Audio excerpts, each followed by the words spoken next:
Let's practice simple English for returning an item at the store. We'll go step by step, and you'll learn the exact lines you can use.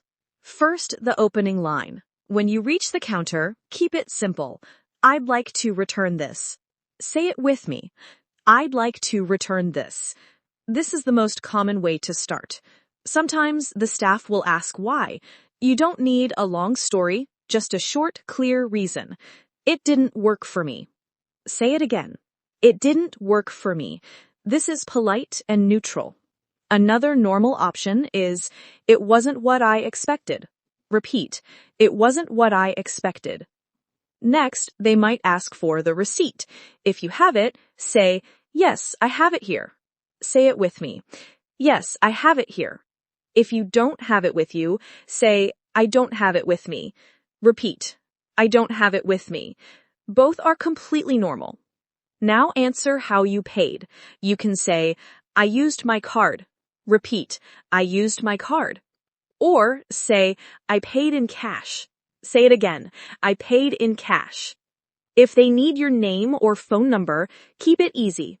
Sure, here you go. Repeat, sure, here you go. If they need a moment to check the item, use this calm line. No problem, I can wait. Say it with me. No problem, I can wait. Now choose between a refund or store credit. For a refund, say, a refund is fine. Repeat, a refund is fine. For store credit, say, store credit is okay. Say it again, store credit is okay. If they hand you a paper or slip, ask, do I need to keep this? Repeat, do I need to keep this? Or ask, is this for me? Say it again, is this for me? If they ask you to sign something, say, where do I sign? Repeat, where do I sign? When everything is finished, end politely. Thanks for your help. Say it with me. Thanks for your help. Or say, that's all I needed today. Repeat, that's all I needed today. These are the lines you use in a simple return. Clear English, clear steps, just everyday life.